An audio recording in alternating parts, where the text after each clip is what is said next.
நல்ல சமாரியன் இயேசு என்னை தேடி வந்தாரே. நல்ல சமாரியன் இயேசு என்னை தேடி வந்தாரே. ஆமென். ஆவியான எங்கள் அன்பு தெய்வமே, அடியோரை ஆட்கொண்டு நடத்துமே. ஆவியான எங்கள் அன்பு தெய்வமே, அடியோரை ஆட்கொண்டு நடத்துமே. ஆட்கொண்டு எங்களை அனலாக்கும், ஆட்கொண்டு எங்களை அனலாக்கும் அன்பினால் இன்று அலங்கரியும், அன்பினால் இன்று அலங்கரியும். ஆவியான எங்கள் அன்பு தெய்வமே, அடியோரை ஆட்கொண்டு நடத்துமே.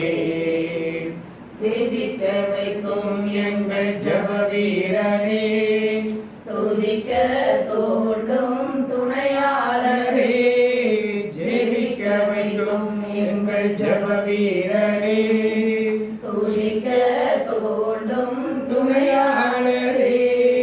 சாத்தானின் சகல தந்திரங்களை சகத்தெரிய வாருமையா, சாத்தானின் சகல தந்திரங்களை சகத்தெரிய வாருமையா. ஆட்கொண்டு எங்களை அனலாக்கும், ஆட்கொண்டு எங்களை அனலாக்கும். அன்பினால் இன்று அலங்கரியும், அன்பினால் இன்று அலங்கரியும்.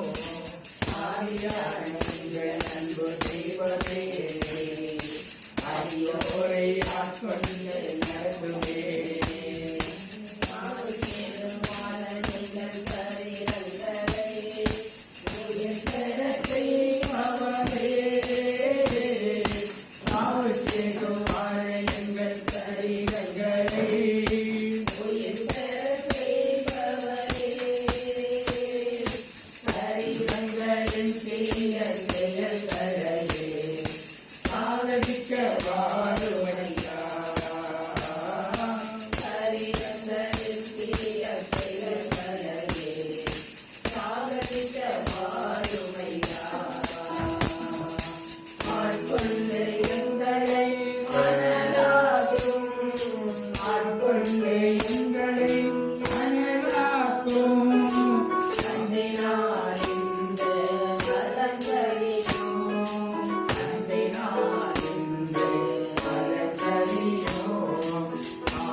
அடியோரை ஆட்கொண்டு நடத்துமே.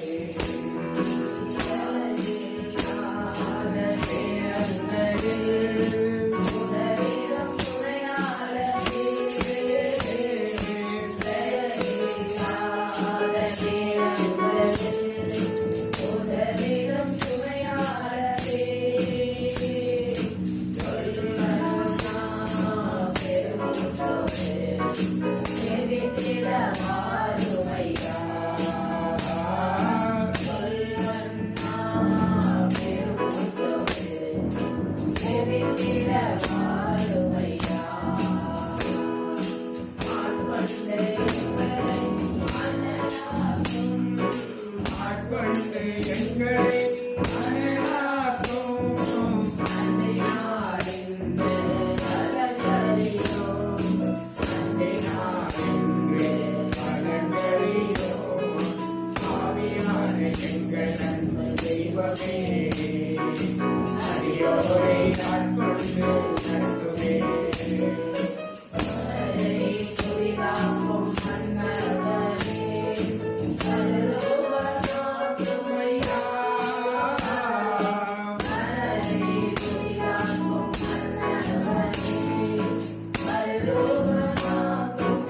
ராஜாவின் இரண்டாம் வருகைக்காக எந்நாளும் ஏங்கத்தில்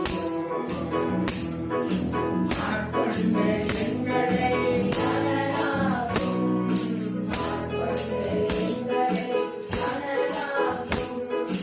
அன்பினார் என்று அலங்கரியோம் அன்பினார் என்று அலங்கரியோம் ஆவியான எங்கள் தெய்வமே அடியோரை ஆட்கொண்டு நடத்துவே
கண்ணின் மணி போல நேரம் வரை பாதுகாத்தவர் கிருபைக்காக நன்றி அப்பா.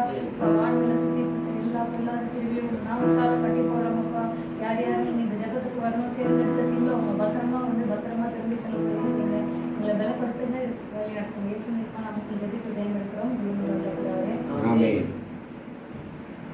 யோர்தான் நதிக்கரை அனுபவங்கள் அப்படியே இங்கு நடக்கணுமே. யோர்தான் நதிக்கரை அனுபவங்கள் அப்படியே இங்கு நடக்கணுமே. அப்படியே இங்கு நடக்கணுமே.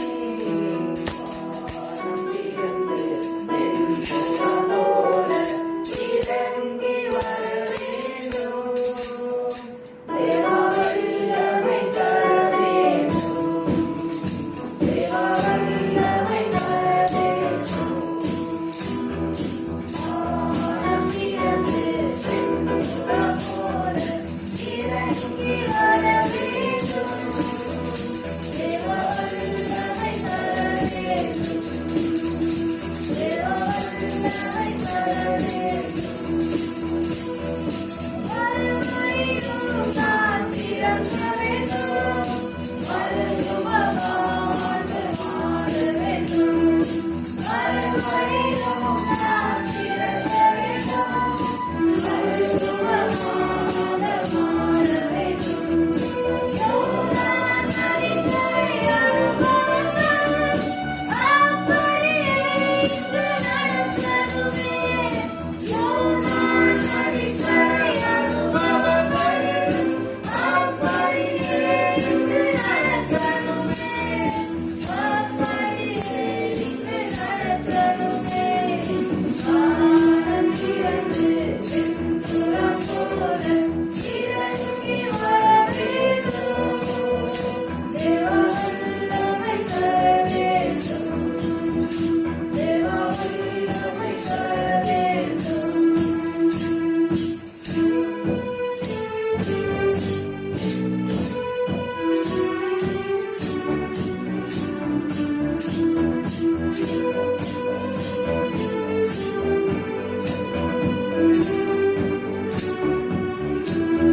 கவலைகள் மறைய வேண்டும், காயங்கள் எல்லாம்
நீங்க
ஆராதனை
Hallelujah,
அல்லேலூயா.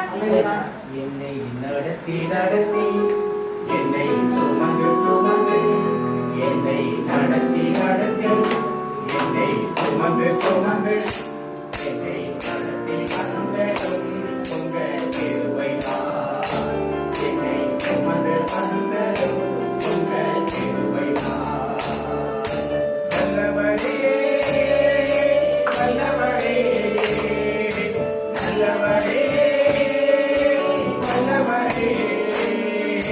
நல்லவரே நல்லவரே பெருமை உள்ளவரே நல்லவரே நல்லவரே பெருமை உள்ளவரே என்னை நடத்தி நடத்தி என்னை சுமந்து சுமந்து என்னை நடத்தி வந்ததும் உங்க திருவைதான் என்னை சுமந்து வந்ததும் உங்க திருவைதான்.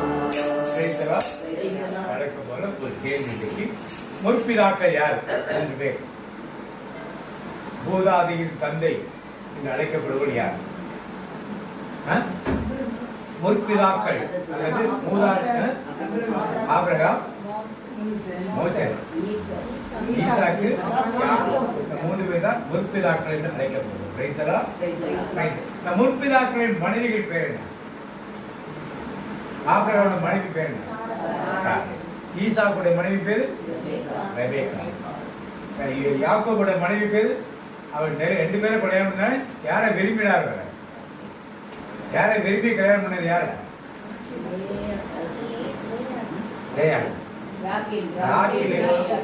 இந்த 3 பெண்களுக்கும் என்ன ஒற்றுமை? இந்த 3 பெண்களுக்கும் என்ன ஒற்றுமை? இந்த 3 பெண்களுக்கு என்ன ஒற்றுமை? சரியா சொல்லுங்க. எல்லாரும் கேட்கட்டுமா? வாசிப்போம். தொடக்க நூல் ஆதியாகமம் 12:14 வாசிப்போம். தொடக்க நூல் ஆதியாகமம் 12ஆம் அதிகாரம் 14. 3 பெண்களும் அழகுள்ள பெண்களாக இருந்தார். வாசிங்க. தொடக்க நூல் 12:14 வாசிங்க. ஆதியாகமம் வாசிங்க. எடுத்து வாசிங்க. வாசிங்க எடுத்து. அவர் பொருட்டு ஆபிரகாமுக்கு பார்வோம் நன்மை செய்தார். ஆடு மாடுகளையும் கழுதைகளையும்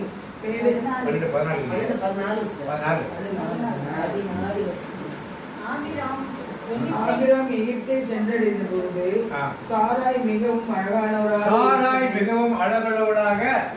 சாராய்க்கு வயசு 60 வயசு. அப்ப சாராய் மிகவும் அழகுள்ளதாக நீ நான் கல்யாணம் பண்ணினா இவன் ஆபிரகாம் எடுக்கனா சகோதரி கல்யாணம் பண்ணிக்கான்னு பார்வன் அரண்மனைக்கு போட்டு போயிட்டான். எகிப்தியர்லாம் பார்த்து இந்த பெண் ரொம்ப அழகா இருக்கான்னு 60 வயசுலும் சாராய் எப்படிதான் அழகாக இருந்தார். அடுத்த வாக்கியம் ஆதியாகமம் 20 போதும். 24:16 வாசிப்போம். 26:16 ஆதியாகமம் 24:16. அவள் எழில்மிக்க தோற்றமுடையவள், ஆண் தொடர்பு அறியாத கன்னி. யார் அந்த பெண்ணு? ரெபேக்கா. யாரை பத்தி சொல்றது? எழில்மிக்கவள். பைபிள் அந்த பிள்ளை பத்தி எழில்மிக்கவள்னு சொல்லுது. சோ சாராளை பற்றி அழகுள்ளவள், ரெபேக்கா எழில்மிக்கவள். அடுத்து வாசிப்போம். ஆதியாகமம் 29:17 வாசிப்போம். 29:17 ராக்கேலை பத்தி என்ன சொல்றது பார்ப்போம். 29:17. ஆனால் லேயா மங்கிய பார்வை உடையவள், ராக்கேலோ வடிவழகும் எழில் தோற்றமும். ராக்கேலோ வடிவழகும் எழில் தோற்றமும். முற்பிதாக்கள் 3 மனைவியரும் எப்படி இருந்தாங்க? இன்னொரு குணாதிசயம் இந்த 3 பேருக்கு என்னது? இந்த 3 பேருக்கு இன்னொரு குணாதிசயம் என்னது? ஒரே குணாதிசயம் 3 பேருக்கு. வாசிங்க. ஆதியாகமம் தொடக்க நூல் 11:30 வாசிங்க. தொடக்க நூல் 11:30. குழந்தை பேர் இல்லாமல் மலடியாய் இருந்தார். சாராய் குழந்தை பேர் இல்லாமல் எப்படி இருந்தால்? மலடியாய். அடுத்த வாசிப்போம். ஆதியாகமம் 25:21. ஈசாக்கு மலடியாய் இருந்த தன் மனைவிக்காக ஆண்டவரிடம் மன்றாடினார். போதும். இப்ப ஈசாக்கின் மனைவி ரெபேக்காளும் எப்படி இருந்தா? மலடியாய். அடுத்து வாசிப்போம். தொடக்க நூல் 29:31 வாசிப்போம். 29. இப்படி இருக்க லேயா வெறுப்புக்குள்ளானதை ஆண்டவர் கண்டு அவருக்கு தாய்மை பேரு லேயா. இப்படி இருக்க லேயா வெறுப்புக்குள்ளானதை ஆண்டவர் கண்டு அவருக்கு தாய்மை பேரு அருளினார். ராகேலோ மலடியாகவே இருந்தார். ராகேலோ மலடியாகவே ஏன் இந்த 3 மிற்புதாக்களின் மணிமார்களும் மலடியாக இருந்தார்? தேவனுக்கு உகந்தவர்கள் ஆபிரகாமை ஆண்டவர் தான் தெரிந்து கொண்டார். ஈசாக்கு வழியாக வம்சம் விருத்தியாகணும் ஆண்டவர் தெரிந்து கொண்ட பிள்ளைகள் யாரு? ஈசாக்கு. அப்ப ஈசாக்குக்கு பிள்ளை பிறக்கல, மனைவி மலடியாக இருந்தார். யாரு? யோசேப்பு யாக்கோபு விரும்பி திருமணம் செய்த ராகேலும் மலடியாக. ஏன் இதெல்லாம் நடந்துச்சு? ஆண்டவருக்கு உகந்தவர்கள் ஆபிரகாமின் தேவனும் ஈசாக்கின் தேவனும் யாக்கோபின் தேவனும் மோசேட்ட யார் சொல்லுற? ஆண்டவரே சொல்லுறார். நீங்கள் யாருன்னு கேட்டா நான் தான் ஆபிரகாமின் தேவனும் ஈசாக்கின் தேவனும். இப்படி மேன்மைப்படுத்தப்பட்ட இந்த முற்பிதாக்கள் மனைவிமார்கள் எல்லாம் ஏன் மலடியாக இருந்தார்?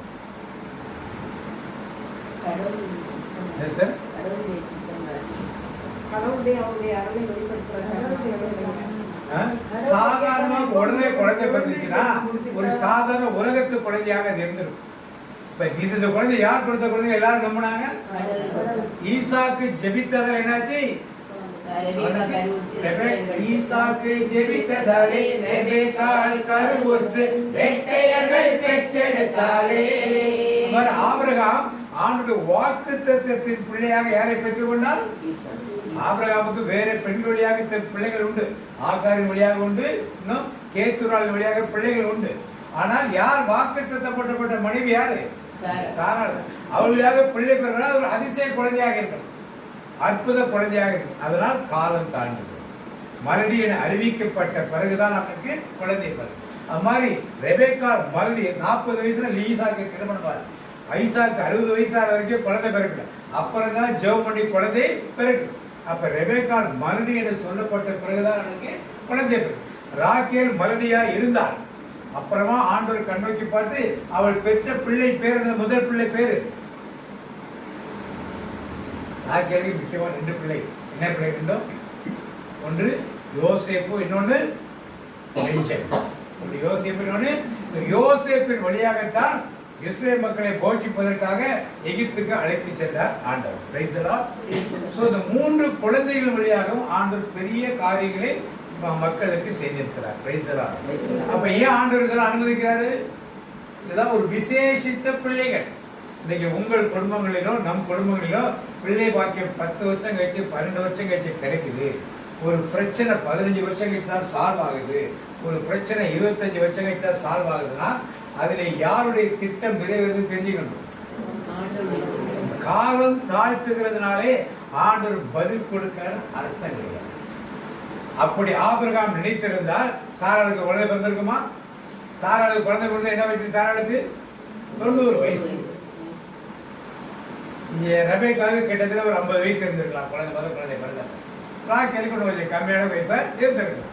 இப்ப இதெல்லாம் தேவனுடைய திட்டம் என்பதை தெளிவாக நாம் என்னணும் மாதிரி இதை தெரிந்து கொண்டுதான் தேவன் இப்படி முற்பிதாக்களுக்கே இப்படிப்பட்ட ஒரு காரியத்தை செய்தால் நீங்களும் நானும் ஏமாற்றம். நான் ஒரு வேலை கிடைக்கணும், ஒரு திருமணம் நடக்கணும், ஒரு வீடு கட்டணும், காலம் தாழ்த்துது, ஆண்டவரின் ஜெபத்துக்கு பதில் கொடுக்கவில்லை என்று நான் நினைக்காதபடி ஆண்டவர் உரிய நேரத்தில் செய்யும் பொழுதுதான் தேவனுடைய ஆசீர்வாதம் இடவனும் இருக்கு. நம்முடைய ஜெபங்கள் 2 வகையா. ஒன்று தேவ சித்தத்தின்படி நடக்கும், அது நடக்கும், நீங்க விரும்பினாலும் விரும்பாவில்லை. இன்னொன்னு நம்முடைய சித்தப்படி என்ன பண்ணுது நம்ம கேட்கற முடியா? ஏன் ஆண்டவர் சொல்லியிருக்காரு, கேளுங்கள் கொடுக்கப்படும், தட்டுங்கள் திறக்கப்படும், தேடுங்கள் கண்டடைவீர் என்று சொன்னவரை நம்பிடுங்கள்.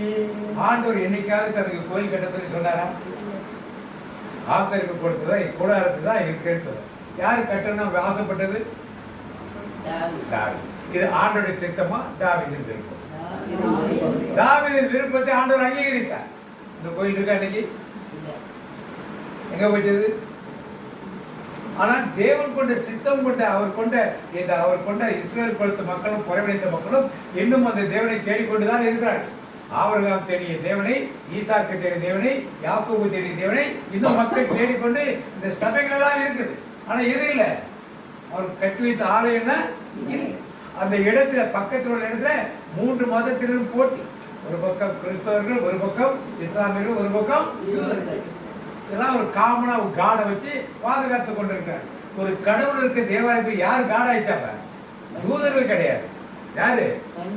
மனுஷன். ராணுவம் அங்கே நிக்குது. எவ்வளவு அந்த இடத்துல ஆண்டவர் இருப்பாராப்ப? அதுதான் நாம் தெரிந்து நம்முடைய காரியங்கள் தேவைக்கா நம்முடைய விண்ணப்பமா அவருடைய சித்தம். பல காரியங்கள் நம்முடைய சித்தத்துக்கு விண்ணப்பத்தினாலே ஆண்டவர் இந்த வீட்டை வாங்க சரி வாங்கிப்போ.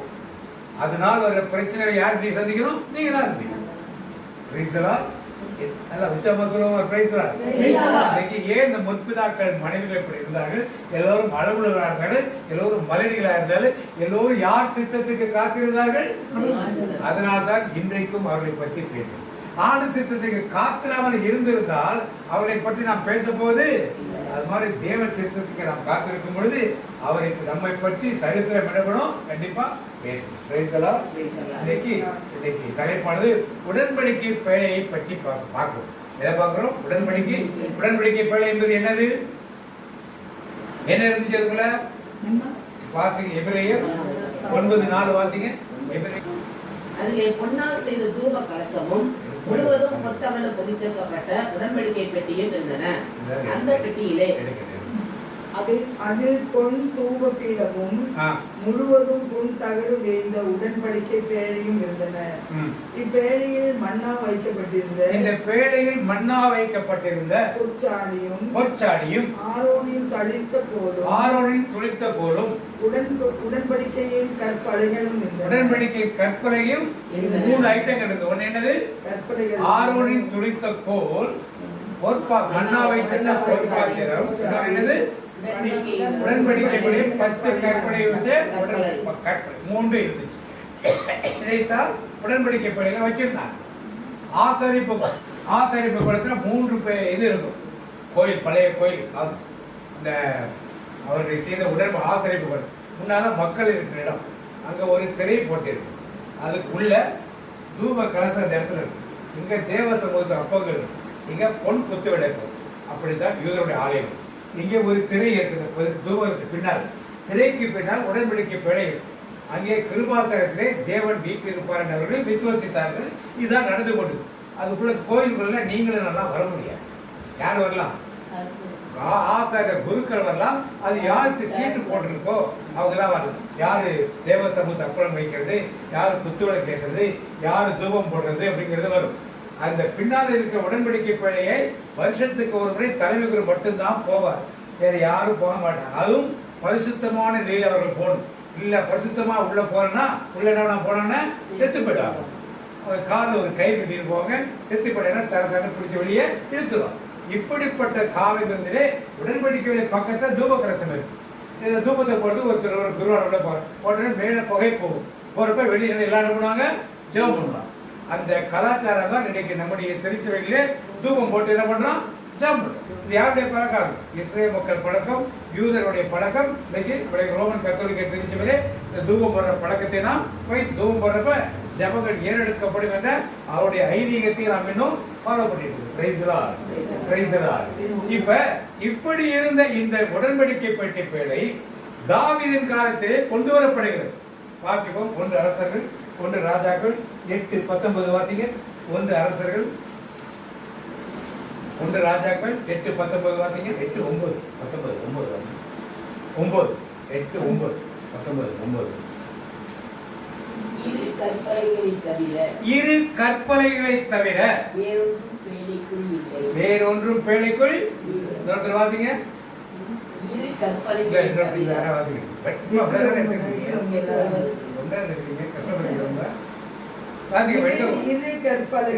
தவிர வேறொன்றும் பேழைக்குள். என்னது? 2 கற்பலைகள் என்ன இருந்துச்சு?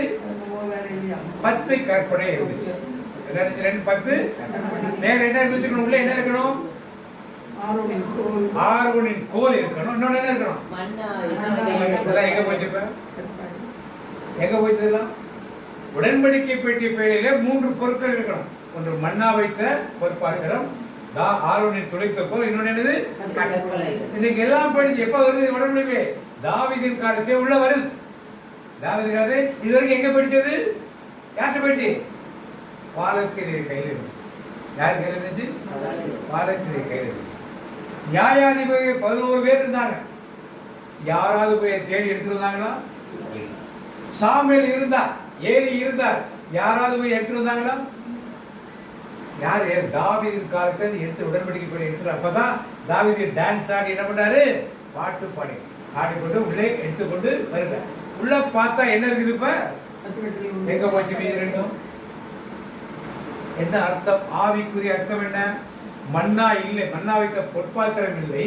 எது இல்லை? அடுத்தது ஆரோனை துளைத்த போல் ஏன் இல்லை என்றால், ஆசாரியத்துவ ஊழியம் யாரை விட்டு போய்விட்டது? இஸ்ரவேல் மக்கள் லேவி கோத்திரத்தை விட்டு அது போய்விட்டது. மன்னா கோல் எதை குறிக்கிறது? எதுக்காக ஆரோன் கோலை வச்சிருந்தார்கள்? லேவி கோத்திரம் ஆண்டவருக்கென்று குருத்துவ ஊழியத்தை செய்து கொண்டிருந்தார்கள். இருந்தார்களா? அது யாரை விட்டு போயிடுச்சு? இப்ப இஸ்ரவேல் மக்களை விட்டு யார்கிட்ட போயிடுச்சு? பாலஸ்தீனியர்களுக்கு போயிடுச்சு. புறகிணத்து மக்களிடத்தில் அது என்ன படிச்சு போயிடுச்சு. இனி அது இஸ்ரவேல் ஊழியம் செய்ய போவதில்லை. எத்தனை பேர் நியாயாதிபதிகள் எத்தனையோ பேர் வந்தாங்க. யாராவது லேவி கோத்திரத்தில் இருந்தாங்களா? சாமியை தவிர கடைசியா வந்து சாமியல் தான் இந்த கோத்திரத்தை இருந்தவர். அதுவும் ரொம்ப நாள் கோராகு கோத்திரத்தை வந்தவர். லேவி கோத்திரத்தாலும் ரொம்ப நாள் விலக்கப்பட்ட கோத்திரமாக இருந்ததிலிருந்து அந்நாளின் ஜெபத்தினாலே மீண்டும் அந்த கோத்திரம் உள்ளே புகுந்தது. அப்ப இத்தனை ஆண்டுகளாக ஆசாரித்து ஊழியம், குருத்துவ ஊழியம் இஸ்ரவேல் மக்களது எடுபட்டு எங்க போயிடுச்சு? உரையினத்து மக்களிடத்திலே கொடுக்கப்பட்டது. ஏன்? தேவனுடைய கட்டளைகளை யார் மீறினது? மக்கள். சிம்சோன் இருந்தார், வல்லமையான ஆள், செய்திருக்கிறார். எப்தா இடதுகை ஆள், அவர் செய்திருக்கிறார். டெபராள் நியாயம் விசாரித்தவர் செய்திருக்கிறார். ஏலி செய்திருக்கிறார். சாமுவேல் செய்திருக்கிறார். யாருமே உடன்படிக்கை பணி எடுக்கிறதா? இல்லை. ஏன்? ஆண்டவர் தெளிவாக சொல்லுங்க, என் கட்டளையை நீங்க மீறி உங்க இஷ்டத்துக்கு நீங்க நடக்க ஆரம்பித்ததா ஆசாரியத்துவ ஊழியம் உங்களிடத்தில் எடுபட்டு எங்க கொடுக்கப்படும்? உரையிடத்து மக்களுக்கு என்ன பண்ணும்? கொடுக்கப்படுவது தெளிவாக அதில் வெளி. இஸ்ரேல் மக்கள் டோட்டலா அதுல ஃபீலிங் திரும்பி வந்துருச்சு, பேரை திரும்பி வந்துருச்சு. ஆனா என்ன ஊழியவங்க வந்த பிறகு யார் இப்ப ஊழியமா இருக்குது? இப்ப சவுல் போய் ஏகோத்தை தெரிஞ்சுட்டு போய் பலி செலுத்துகிறார். சாமுவேல் என்ன சொல்றாரு? நீ ஒரு ராஜா தான், நீ பலி செலுத்த எப்படி நீ பலி செலுத்துற? இதற்குரிய தண்டனை என்னாச்சு? உன் ராஜ்யம் உன்னிடத்திலிருந்து எதிர்பட்டு போகும் என்று சொல்லிட்டார். அதை வாசிப்போது வந்து ராஜ்யம் விடுபட்டு போகும் என்று வாசிப்போம். சாமுவேல் சவுலை நோக்கி, நீர் அறிவியமை செய்வது கடவுளாகிய ஆண்டவரின் கட்டளைப்படி நீர் நடக்கவில்லை. இல்லையே, ஆண்டவர் இஸ்ரேல் மீது ஒரு அரசு எங்கெங்கும் நிறுவியிருந்திருப்பார். ஆனால் உமது அரசு நிலைக்காது. ஆண்டவர் தம் மனதிற்கு ஏற்ப ஒருவரை நமக்கென தேடி அவரையே தம் மக்களின் தலைவராக நியமித்துள்ளார். எப்ப நடக்குது? முதல் வருஷம் வாசிக்கிறதுல எப்ப நடக்குது? முதல் வருஷம் 13:1. சவுல் அரசராகி ஓராண்டு ஆனபின், எத்தனை ஓராண்டு ஆனபின் இஸ்ரேல் மீது இரண்டாண்டு ஆட்சி செய்து கொண்டிருந்தார். 2ஆம் ஆண்டு ஆட்சி செய்தப்ப என்ன சொல்றாரு? நமக்கு பிரியமான வேறு ஒருவரை உமக்கு ராஜ்யத்தை என்ன பண்ணாரு? தேர்ந்து ஏற்கனவே முடிஞ்சு போச்சு. அப்ப என்ன அர்த்தம்? சவுலுக்கு பதிலாக யார் ராஜா வரப்போறது? அடுத்தது யார் வரப்போறது? அடுத்தது சவுலுக்கு அப்புறம் தாவீது. யார்? தமிழா தாவீது வரப்போற. தாவீதுக்கு என்ன வயசு? சாலமோன் சவுல் 40 வருஷம் ஆட்சி செய்தார். இது 2வது வருஷம். தாவீது ஆட்சிக்கு வர்றப்ப தாவீதுக்கு என்ன வயசு? 30. தாவீதுக்கு என்ன வயசு?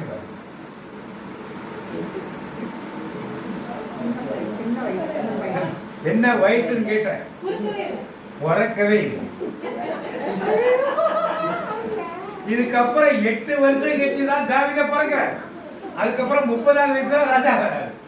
அப்ப தாவீது பிறக்கிறதுக்கு முன்னாலேயே யார்கிட்ட ராஜ்யபாரத்தை எடுத்துட்டாரு? இன்னைக்கு பல ஊழியத்தை எடுத்துட்டாரு. ஆனால் அவங்க 30 வருஷம் 40 ஊழியம் செய்யறாங்க. என்ன மாதிரி ஊழியமா இருக்கும்? சவுல் ஊழியமா தான் இருக்கும். அமலோக்கியன் ஆடுகள், அவருடைய மாடுகள், அந்த ராஜா உலகத்தின் காரியங்கள் மேல் ஈடுபாடு கொண்டு ஏதோ நம்ம ஊழியர் செய்யறோம் நினைச்சுக்கிட்டு உட்கார்ந்துட்டு இருப்பார். ஆனால் ஆண்டவர் எடுத்துட்டாரு, உன் ஊழியத்தை விட்டு எடுத்து என் மனதுக்கு ஏற்ற ஒரு இடத்துக்கு நான் ஆல்ரெடி கொடுத்து ஊழியம் போனதே தெரியாம யார் வேலை செஞ்சுட்டு இருந்தா. அது மாதிரி இன்னைக்கு பல சபைகளிலும் திருச்சபைகளிலும் ஊழியத்துக்கே வந்தோன்னு நினைச்சுக்கிறாங்க. ஆனா ஊழியத்துக்கு அழைப்பு கிடையாது. ஊழியத்தை ஆண்டவர்கிட்ட எடுத்தனர், எடுத்த பிறகு நாங்கள் ஊழியத்தை பல பேர் இன்னைக்கு இருப்பதை பார்க்கிறோம். எடுத்ததே தெரியாது. உன்னை விட்டு 8 பெற்ற வேலை வச்சுதாரு, நீ வந்து டம்மி தான் இங்க சும்மா உட்கார்ந்துருக்கேன்னு டம்மிங்கிறதே தெரியாத ஒரு நிலையில் இன்னைக்கு பல பேர் முடியிருக்கிறார். இப்படிப்பட்ட ஊழியர்கள் பலரை நாம் சந்திக்கிறோம். பார்த்த உடனே தெரிஞ்சு இது ஒரு டம்மி பீஸ். ஊழியர்கள் யாருக்காக? ஆடுகளை மேய்ப்பவர்களுக்காகத்தான் ஊழியர்களை தவிர தங்களை தாங்களே மேய்த்துக் கொள்வர்கள் ஊழியர்கள் கிடையாது. இப்ப வர்றப்ப என்ன பண்ணாரு, யுத்தத்துக்கு போறவங்க ஏவுபோத்தை எடுத்துட்டு வாங்க சொன்னாரா போட்டு ஆண்டோட்டு போய் ஜெபம் பண்றாரு. இப்ப இவர் ராஜாவாகவும் இருக்கிறார், யாராவும் இருக்கிறாரு, குருவாகவும் இருக்கிறார். அப்ப லேவி கோத்திரம் டோட்டலா வெளியே போயிட்டே போயிடுச்சு. இப்ப என்ன முறைமை உள்ள வந்தது? இந்த குருத்துவம் என்ன முறையில் உள்ள வந்திருக்கு? மெல்கிசேதேக்கின் முறைமை. யார் இந்த மெல்கிசேதேக்? ராஜாவாகவும் சாலமின் ராஜாவாக இருந்த குருவாகவும் ராஜாவாகவும் இருந்து. யார் இது இன்னைக்கு? யார் இது? யாரு? இப்படிதான் ஏமாந்து போயிடணும். இப்படிதான் நம்ம என்ன பண்ணணும்? ஏமாந்து போயிடணும். யார் இன்னைக்கு? ராஜாக்களாக லேவியராக உமக்கென தெரிந்து கொண்டே, ராஜாக்களாக லேவியராக உமக்கென தெரிந்து கொண்டே. பல தவறான ஒரு சத்தியம் நெட்ல ஒரு பாவர் பேசுறாரு. அப்புறமா கேளுங்க ஒரு பேர் என்னன்னு சொல்ல, நீங்க போய் பாருங்க. அதாவது அவருடைய பேச்சுக்கள் ஒரு சோசியல் மீடியா பேசுறப்ப ஒரு மனிதனுக்கு ஒரு மாண்பு இருக்கு, பேசக்கூடிய வார்த்தைகள் தரம் இருக்கு. நீங்க வீட்டுக்குள்ள எப்படினாலும் நீங்க பேசிங்க, உங்களுக்குள்ள எப்படினாலும் பாதத்துல எப்படினாலும் பேசுங்க. அந்த தரங்கெட்ட பேச்சுக்கள் உங்களுக்கு பிரிவினை சபை பிடிக்கலையா? அதுக்காக தரங்கெட்ட தரமா ஒரு சோசியல் மீடியா பேசக்கூடாது. அவர் சொல்றாரு, குருக்கள் இல்லாமல் நற்கருணை இல்லைன்னு சொல்றாரு. சொல்லலாமா? அதுக்கு என்ன உதாரணம் சொல்றாங்கன்னா, அன்னை தெரேசாவோடவே ஒரு கண்ட்ரிக்கு போறப்ப 4 பேர் நாங்க போறோம், 5 விசா வேணும்னு கேட்டாங்க. எதுக்கு 5 விசா வேணும்னு கேட்டாங்க. இல்லை நாங்கள் போறப்ப எங்களுக்கு திருக்குறளை நிறைவேற்ற ஒரு குருவை கூட்டு போறோம், அந்த குரு இல்லைன்னா நற்கருணையே கிடையாது, அதனால கூட்டு போறோம்னு கேட்டாங்க. அவங்க திருப்பி கேட்டாங்கன்னா, ஏன் அந்த ஊர்ல கிடையாது? இல்லை, நாங்கள் எங்கள் சபையை சேர்ந்த ஒரு குருவை தான் கூட்டு போக சொல்லி அந்த குரு வழியாகத்தான் நற்கருணைன்னு சொன்னா இவர் சொல்றாரு. பாருங்க, இதெல்லாம் எப்படி மக்கள் ஏற்றுக்குவாங்க? ஆண்டவர் இல்லாமல் நீ கிடையாது, அது மாதிரி தெரியணும். நற்கருணை இல்லாம குரு கிடையாது. நற்கருணை இல்லாம 15 years உங்கள் ஆயுட்காலம் 15 வயசு இருந்தா உண்மையான பெண்களும் கல்யாணமான ஆண்களும் பூசை வைப்பார்கள். அதை விட திருச்சபைகள் வழியே கிடையாது. புரியுதுங்களா? இதெல்லாம் காலத்தில் கேட்ட ராயப்பர் கல்யாணம் பண்ணியிருந்தாரு, பேரு பவுல் கல்யாணம் பண்ணியிருந்தாரு. பண்ணவங்க தானே. பவுல் திருமணமாகி மனைவி விட்டு பிரிந்து போனது தானே. இதெல்லாம் செய்யதானே செஞ்சாங்க. அதெல்லாம் ஆண்டவர் ஏற்றுக்கொண்டு தானே. ஆண்டவர் ஏற்றுக்கொள்ள மாட்டாரு. நீங்களும் அடிமைத்தனம் பண்ணி வச்சிருக்கீங்க, அவ்வளவுதான் கருத்து. இப்ப இது என்ன ஆயிடுச்சு? மீண்டும் யாருக்குள்ள வந்துருச்சு? சவுல் தாவீது வழியாக உள்ளே என்ன வந்துச்சு? மீண்டும் இஸ்ரவேலுக்குள்ள எது வந்துருச்சு? எது வந்துருச்சு? உடன்படிக்கை போயிட்டு. ஆனா என்ன இல்லைங்க? லேவி கோத்திரம் இல்லாமல் போயிட்டு, குருக்கள் இல்லாமல் போய்விட்ட. இப்ப யார் குருவா மாறிடுச்சது? ராஜாவே குருவாகவும் என்ன பண்ணாரு? நீங்கள் தான் இனிமே வாழ போறீர்கள். ஆண்டவர் ஒரு காலம் வரைக்கும் என்ன பண்ண, என்ன சொல்ல வரேன்னா, ஆண்டவர் ஒரு காலம் வரைக்கும் தவறு செய்யாத வரைக்கும் உங்களை ஓகேன்னு விட்டுற. தவறு செஞ்சா உடனே ஒரு மாற்றத்தை உண்டு பண்ண. தப்பு பண்ணிட்டா எங்க உடம்பு எங்க போயிடுச்சு? புறஜாதி பாலஸ்தீனத்தை போயிடுச்சு. திருப்பி ஒன்றை கூட்டு வாரப்ப என்ன இல்லாம போயிடுச்சு? குருத்துவம் இல்லாம போயிடுச்சு. ஆசாரியர்களையுமே குருவாக போறது கிடையாது. ஒரு நிலை எங்கே புரியுதா சொல்றது உங்களுக்கு? ஆசாரியர் நிலை, லேவி கோத்திரம், ஆரோன் கோத்திரம் தான் குருக்கள், நாங்க தான் குருக்கள், நாங்க நிறைவேற்றதா பலி, அந்த எண்ணங்களே இல்லாமல் போக வைத்து விட்டோம். இப்ப ஒரு காரியம் நடந்துருச்சு. ஒரு காரியம், திருப்பி இஸ்ரவேலர்கள் தவறு செய்கிறார்கள். திருப்பி பட்டி எங்க போயிடுது? வெளியே போய் குறை எடுத்த மக்கள் மத்தியில் இன்னைக்கு எங்க போச்சு அந்த பெட்டி? இன்னைக்கு அந்த பெட்டி எங்க இருக்கு? எங்க இருக்கு? யாருக்கு தெரியும்? யாருக்குமே இன்னைக்கு உடன்படிக்கைப்படி எங்க இருக்கு? யாருக்குமே ஏன் அப்படியே மாதிரி நிலை வந்தது? ஏன் மாதிரி நிலை வந்தது? அது இருந்தது என்னது? கட்டளை மட்டும். அப்ப என்ன அர்த்தம்? கட்டளை மட்டும் இருந்ததுன்னா இன்னைக்கு திருச்சபைகள் எல்லாருமே ஒரு கட்டளை வச்சுக்கிட்டாங்க, ஒரு சட்ட திட்டங்கள். இது இப்படிதான், இது இப்படிதான், இது இப்படிதான். எதை விட்டுட்டாங்க? குருத்துவத்தையும் ஆசாரியத்தை விட்டுட்டார்கள். பொன் வைத்திருந்த மண்ணா வைத்திருந்த பொற்பாத்திரத்தை விட்டுட்டாங்க. எதை பிடிச்சிட்டாங்க? இப்ப கட்டளை. எந்த சபைக்கு போங்க, எங்க சபையில இதான் கட்டளை. ஞாயிற்றுக்கிழமை ஆராதனை எப்படி? முழுக்கு ஞானசாரம், தெளிப்பு ஞானசாரம், அடையாள ஞானசாரம். 8 மணி பத்தி நீங்க எப்பனாலும் வரலாம். நன்மை கொடுக்குற வந்தவரை நீங்க வாங்கிக்கலாம். எங்களுக்கு எத்தனை பேர் நன்மை எடுத்தாங்க கணக்கு, எத்தனை பேர் பரிசுத்தமான கணக்கு கிடையாது. இப்படி அவர்களுக்கு ஒரு சட்ட திட்டம். நாங்கள் சப்பரம் தூக்கும், திருவிழா கொண்டாடுவோம், அடித்தடி சண்டை பண்ணுவோம், ஜாதி பிரச்சனை வைப்போம், எங்க ஜாதி பிஷப்லாம் வரவிட மாட்டோம். இதெல்லாம் அவர்கள் சட்ட திட்டம். ஒவ்வொரு திருச்சபையும் இப்படி சட்டத்திட்டங்களை இன்னைக்கு பார்க்கலாம். ஏன் எது போயிடுச்சு? குருத்துவ ஊழியர்ன்றது நம்மளை விட்டு எடுபட்டு போய்விடும். இரண்டாவது, மண்ணா வைத்திருந்த பொன் பாத்திரம். அது என்ன மண்ணா? வானத்திலிருந்து பொழிந்த உணவு. வானத்திலிருந்து பொழிந்த உணவு. அதை சேர்த்து வைத்தார்கள். சேர்த்து வைத்த என்னாச்சு? என்னாச்சு? சேர்த்து வச்சது புழுத்து போச்சு. போச்சா? புழுத்து போச்சா? ஓய்வு நாள் அன்னைக்கு மட்டும் சேர்த்து வைக்கிறோம், மற்ற நாள் எடுத்ததை புழுத்து போய்விட்டோம். இன்றைக்கு வானத்திலிருந்து இறங்கி வந்த மண்ணா எது? இன்றைக்கு எது? இயேசுவின் சரீரமும் ரத்தமாக இருந்தது. ஆண்டவர் சொல்லுகிறார், இயேசு என்ற மன்னாவை அன்னைக்கு எல்லாரும் வச்சிருந்தாங்க. அந்த பாத்திரம் அன்னைக்கு காண போச்சு. அப்படின்னா என்ன அர்த்தம்? இயேசுவை எல்லாரும் என்ன பண்ணிட்டாங்க அர்த்தம்? ஓரங்கத்திட்டாங்க. இன்னைக்கு சபைகளுக்கு போனால், திருச்சபைக்கு போனால் குருவானவர் முக்கியமானவர், பிஷப் முக்கியமானவர், போதகர் முக்கியமானவர். யார் முக்கியம் கிடையாதுங்க? இயேசு முக்கியமானவர். அதைத்தான் பொற்பாத்திரம் அந்த இடத்தை விட்டு இல்லாமல் எது முக்கியம்? 6 மணிக்கு ஆராதனை நீங்க வரணும். இந்த லூப் சர்ச், சர்ச் இப்ப எப்படி இருக்கிறதுல 6 மணிக்கு ஒரு ஆராதனை இருக்கும். 1 hour. 6, 7, 8, 9, 10, 11, 12 மணி வரைக்கும் 1 hour. சினிமா தியேட்டர் ஷோ நடக்கிற மாதிரி தான் டக்கு டக்கு மக்கள் அந்த பாட்டு ஆரம்பிக்கவே பையனா ஆண்டு ஆசிரியர் கொடுத்துட்டு அடுத்த மக்கள் உள்ள போயிட்டாங்க. இடம் பிடிக்கணும். கரெக்டா பாதை வெளியே போனா அடுத்த பாதை அடுத்த ஒன்று இங்கிலீஷ் தமிழ் அப்படியே மாறி மாறி மாறி நடந்துகிட்டே இருக்கும். 1 மணி நேரம் தான் கரெக்டா டைம். அதுக்கெல்லாம் கிடையாது, ஒழுங்குமுறைகள். ஒரு சின்ன சர்ச், அந்த சர்ச்சில் இறை மக்கள் ரொம்ப அதிகம். இப்போதான் மாடிஃபை பண்ணி சர்ச் கட்டிட்டாங்க உங்களுக்கு. இப்போ எப்படி இருக்கு தெரியல. என்னாச்சு? சட்ட திட்டங்கள் நமக்கு முக்கியமா போயிடுச்சு. எது முக்கியம் இல்லாமலுக்கு? மண்ணா முக்கியமாக இல்லாமல். மண்ணா நமக்கு முக்கியம் இல்லாமல் போயிடுச்சு. நிறைய வீடியோ போட்டு பார்த்துது. மண்ணா முக்கியமாக போயிடுச்சு. ஆண்டுடைய இயேசுவின் திரு ரத்தத்தின் திரு சரீரத்தின் திருவிழா ஜூன் மாதத்தில் வருமா? என்ன செய்கிறோம்? நற்கொலை தான் முக்கியம் என்று சொல்லுகிறார்களே, என்ன செய்கிறோம்? நாம அதுக்கு ஒரு செபத்தியாத்திரம்னா ஒரு 9 நாள் நவநாள் கொண்டாடுறோமா? ஒரு மண்ணை மரியாதை செய்யணும். 9 நாள்ல 40 நாள் காவிய வேஷ்டி கட்டி திருவிழா கொண்டாடி ஒவ்வொரு நாளும் ஜெபமா, வணக்கம் தெரியுமா? ஜெபமா இருக்கும். ரத்தத்தின் திருநாளுக்கு நீங்க என்ன பண்றீங்க? நீங்க அன்னைக்காவது ஒரு சுற்றுப்புற திவ்யர்க்க சுற்றுப்புற வைக்கிறீங்களா? நீங்க வைக்க மாட்டோம்ல. ஏன்? ஆண்டோர் பேர் மகிமை எடுத்துருக்குல்ல. ஏன் என்ன போச்சு? ஆண்டோட மண்ணா இல்லாமல் போய்விட்டது. மண்ணா இல்லாமல் போய்விட்டது. வாரம் வாரம் ஒரு கோயில், எங்க ஊர் கோயில மாசம் மாசம் செபத்தியார் வைக்கிறாங்க. ஏன்? நற்கருணை ஆராதனை மாதிரி வைக்கிறது, கோயில் செஞ்சு வைக்கிறது.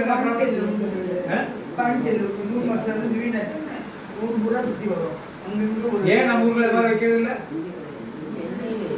சில ஊர்ல ஊர் ஃபுல்லா சுத்தி வராங்க. ஊர் ஃபுல்லா அந்த பழக்கங்கள் எல்லாம் இருந்தது. இன்னைக்கு என்ன பண்ணாங்க? ஏசுறாரு எனக்கு வேண்டாம். பணம் யார் கொடுப்பா? ஏசுறாரு கொடுக்குறாரு. யார் கொடுக்குறா? யார் கொடுக்குறா பணம்? சுசுவர்கள் தான் பணம் கொடுக்குறாரு, புனிதர் தான் பணம் கொடுக்குறாரு. எங்களுக்கு யார் வேணும்? அன்றைக்கு சேர்த்து வைத்தார்கள் மன்னாவை. அது ஊரில் எதை சேர்த்து வைக்கிறார்கள்? பணத்தையும் பொருளையும். என்ன பண்ணார்கள்? எந்த கோயிலுக்கு போக கடைசியில் அனௌன்ஸ்மெண்ட் ஒன்று வரும். அதுல என்ன இருக்கும்? கடைசியா நாங்கள் பில்டிங் கட்டுறோம், ஃபேன் போடுறோம், ஏசி போடுறோம், டிசி போடுறோம், நாங்கள் டோர் வைக்கிறோம். இந்த ஊர் கோயிலை பார்த்தேன். டோருக்கு என்னத்துக்கு போட்டுருக்கீங்க? ஒரு டோருக்கு வெளியே என்னத்துக்கு அந்த கிரில் டோர் என்னத்துக்கு ஒரு சில் ரோடு என்னத்துக்கு அது? காசு நான் தெரியுது மக்கள்கிட்ட எப்படியா காசு பண்ணி ஏதாவது ஒன்று செய்யணும். இங்க அதைத்தான் இன்றைக்கு இந்த வார்த்தை சொல்கிறது. உடன்படிக்கை பெட்டியிலே கட்டளை மட்டும்தான் இருக்கிறது. இந்த 10 கற்பனை வைத்துக் கொண்டு சட்ட திட்டங்களை வைத்துக் கொண்டு எல்லோரும் நடத்திக்கொள்ளும். ஒரு காலத்தில் அப்போஸ்தலிக்க திருச்சபை இருந்தது, பிரச்சனை அது அப்படியே மங்கி மங்கி போறப்ப அது ரோமன் கத்தோலிக்க திருச்சபையா மாறிச்சு, ரோமர்களுக்கு அடிமையா மாறிச்சு. ரோமோடைய அதிபர் தான் போப்பை வந்து ஆர்டினேஷன் பண்ணுவார். இதெல்லாம் தெரியும் நமக்கு. போப் வேற எந்த ஆர்டினேஷன் யாரும் பண்ணல. போப்பை யார் ஆர்டினேஷன் பண்ணுவா? ரோம ராஜா யார் கான்ஸ்டன்டைன் தான் முதல் போப்பை என்ன பண்ணாரு? ஆர்டினேஷன் கொடுத்தார். அதுக்கப்புறம் வழி வழியாக ரோம அரசர்கள் தான் போப்பை என்ன பண்ணாங்க? ஆர்டினேஷன் பண்ணாங்க. பிற்காலத்தில் 5ஆம் 6ஆம் நூற்றாண்டுக்கு அப்புறம் தான் மாற்றங்கள் வந்து வெவ்வேறு தேசங்களிலிருந்து வரணுங்கிறப்பதான் அந்த தேசத்து ராஜாக்கள் வந்து அவர்கள் பொடிசோட வந்து அந்த தேசத்தை அதிபதியை வச்சு அலங்காரம் பண்ணி இதெல்லாம் பண்ணிட்டு இருந்தாங்க. இந்த வரலாறுகளை நான் தெரிந்து கொள்ளும் பொழுது ஒரு காலகட்டத்தில் ரோமன் கத்தோலிக்கத்தில் உலகம் நல்லா பரவிச்சு, சந்தோஷம் மகிழ்ச்சியா இருந்தது. மார்ட்டின் லூத்தர் வரும்பொழுது பாவமன்னிப்பு சீட்டு கொடுத்தார். என்ன சீட்டு? என்ன சீட்டு தெரியுமா உங்களுக்கு? பாவமன்னிப்பு சீட்டுனா நீங்கள் பாவசீகத்தில் பண்ணுங்க. இந்த பாவசீகத்தில் 10 பாவம் பண்ணி எழுதிட்டீங்கன்னா அதுக்கு ஏலம் விடுவாங்க. ஒரு பாவத்துக்கு 1,00,000 ரூபாய் ஏலம் விடுவாங்க. நீங்க ஏலத்துக்கு எடுத்தீங்கன்னா உங்க பாவம் மன்னிக்கப்படும். இந்த நிலைக்கு திருச்சபை போடும். இதைதான் மார்ட்டின் லூத்தர் வெகுமையாக கடுமையாக ஏற்றார். அவர் பெரிய பிஷப்லாம் கிடையாது, அவர் ஒரு ப்ரொஃபஸர், செமினரில் தியாலஜி ப்ரொஃபஸர். ஏற்றோட அவரை தூக்கி வெளியேற்றணும் ஒரு பெரிய மாற்றம் திருச்சபையில ஏற்படும். பிரிவினை சபையில் ஆதிக்கம் அதுக்கப்புறம் எல்லாத்தையும் அது குறிப்பாக ஐரோப்பிய தேச நாடுகளே அதிகமாகிடுச்சு. அதனுடைய புகழ் நல்லா பெருசாக இருந்துச்சு. அதுக்கப்புறம் மிஷனரிகளுடைய ஆதிக்கம் அதிகமாகுது. மிஷனரியா இன்னைக்கு யாரும் போறதே கிடையாது, எங்கேயுமே மிஷனரி நடக்கிற மாதிரி இன்னைக்கு தெரியும். மிஷனரி ஆதிக்கம் அது முடிஞ்ச பெந்தகோஸ்து சபைகளின் ஆதிக்கம். இன்னைக்கு நம்முடைய திருச்சபைகளிலே வர ஃபாதர்ஸுக்கு இன்னைக்கு என்ன சர்மன்னா பெந்தகோஸ்து சபைகளை என்ன தப்பு பண்ணாங்கன்னு பார்த்துட்டு வந்து சொல்றதுதான் அவங்களுக்கு வேலை. ஏன் ஒரு காலத்து கொடிகட்டி பிறந்த கத்தோலிக்க திருச்சபை என்னென்ன கேட்க முடியாத நிலையில் திருச்சபை இன்னைக்கு சஸ்டெயின் பண்றதுக்கு அவர்களை பற்றி குறைகளை என்ன சொல்லிக்கொண்டே இருக்க வேண்டும். நான் பாதத்தோடைய அவர் எல்லாரு மோகன் திலாத்திற்கும் அவருடைய சொந்தக்காரர் காட்ஃப்ரேக்கும் என்ன பிரச்சனை வந்தது அதை பத்தி பேசுறாரு. நாம் நம்முடைய திருச்சபையோட பிரச்சனையை பற்றி பேசுறோம். ஏன் அதை பத்தி பேசணும்? அடுத்த இன்டர்நெட்ல வர சோசியல் மீடியாவில் வர பால் தினகரோட மனைவி சொன்ன வார்த்தைகளையும் மற்றவர்கள் சொன்ன வார்த்தைகளை வைத்து அவங்களுக்கு என்ன நடக்குது, ஜான் ஜெபராஜ் என்ன பேசுறாரு, இதே வேற இதை பற்றி இவர் எதுக்கு பேசணும்? நம் திருச்சபையில் நடக்கிறத நல்ல காரியங்களை பற்றி நீங்க பேசி மக்கள் மனதை கவர்ந்து வெளியே நம்ம பல்லையே பற்றி நம்ம வெளியே 10 பேர் பார்க்கலாம். ஒரே இடத்து மக்கள் தான் அதை பார்க்கறாங்க. பார்க்கறவங்களுக்கு இப்படி ஒரு குருவான குரு பேசலாம். நாளைக்கு இவரை பற்றி இன்னொருத்தர் பேசலாம் மாதிரி இது இப்போ சொல்லிட்டா விட்டுருவானாமா? எய்த்தவனை பேசாம விட்டுருவானா? என்ன பண்ணா? கன்னியாகுமரியில் கொடுக்கலாம் அப்படி பண்ணலையா? ஒரு சாமியார் கொலை பண்ணலையா வச்சு கண்ணு முன்னால 200 பெண்களை வச்சு குத்தாட்டம் போடலையா? இது எத்தனை பேர் இருக்காங்க? எத்தனை சாமியார் குடும்பத்தோடு இருக்காங்க? எத்தனை பேர் சொந்தக்காரங்களை வீடு கட்டி சொந்தக்காரங்களை வேலை கொடுத்துட்டு இருக்காங்க? லிஸ்ட்டு போடட்டாலும் அவன் கேட்பான். எல்லாம் நமக்கு தேவையா? இதைத்தான் ஆண்டவருடைய வார்த்தையுடைய சொல்றேன். மண்ணா போயிடுச்சு சுத்தமா. அடுத்து என்ன போயிடுச்சு? ஒருத்தம் சுத்தமா போயிடுச்சு. என்ன இருக்கு? கட்டளை மட்டும். பெந்தகோஸ்து ஊழியர்களுக்கு அன்றைக்கு ஆண்டவர் இது புறையிடத்துக்கு போச்சு. இஸ்லாம் மக்கள் செய்யணும், திருப்பி இஸ்லாம் மக்கள் வந்துச்சு. திருப்பி எங்க படிச்சது? இப்ப எங்க இருக்குன்னே தெரியாத மாதிரி இந்த திருச்சபைகள் தேவன் நிறுவிய திருச்சபை எங்க இருக்குன்னே தெரியாத ஒரு நிலையிலே இன்னைக்கு பல புறையிடத்த மக்கள் குழம்பி போயிடும். ஒவ்வொரு சபைகளும் சொல்லும் சத்தியங்கள், ஒவ்வொரு திருச்சபைகளும் கற்றுக் கொடுக்கும் பாடங்களை வைத்து எது உண்மை எது உண்மையான கடவுளே தெரியாத ஒரு நிலைக்கு இரவனாக தள்ளப்பட்டுக் கொண்டிருக்க. புதுசா ஒரு திருச்சபைகளை வந்துட்டானா அப்படி என்ன பாடு ஒரு காரியம் படுத்துகிறார். அது எந்த சபையா இருக்கு எல்லாரும், அதாவது தங்கள் சபையின் மேன்மையை பற்றி சொல்றது தப்பு சொல்றது, அடுத்த சபைகளை பற்றி குறைகளை சொல்லி அவர்கள் உள்ளே வரவேற்பது மிகவும் ஒரு தவறான ஒரு காரியமா இருக்குது. இதனால் என்ன? சத்தியத்தை அறிகிற அறிவுறுவதே குறைந்து கொண்டே போய் இப்ப திரும்பி புறையிடத்த மக்கள் பெந்தகோஸ்து சபைகள் இப்பொழுது மங்க ஆரம்பிக்கும். ஏன் மங்க ஆரம்பிச்சுன்னா நீங்க சோசியல் மீடியாவில் பார்த்தீங்கன்னா எவ்வளவு தூரம் அதை பற்றி பேசுகிறார்கள், என்னென்ன செய்கிறார்கள், டைரக்டாகவும் பார்க்கலாம், இன்டைரக்டாகவும் பார்க்கலாம். நான் யாரையும் குற்றப்படுத்துவது இல்லை. இது சமுதாயத்துக்கு மாறின ஆண்டு திருப்பி இதை தூக்கி திருப்பி எங்க கொடுப்பாரு?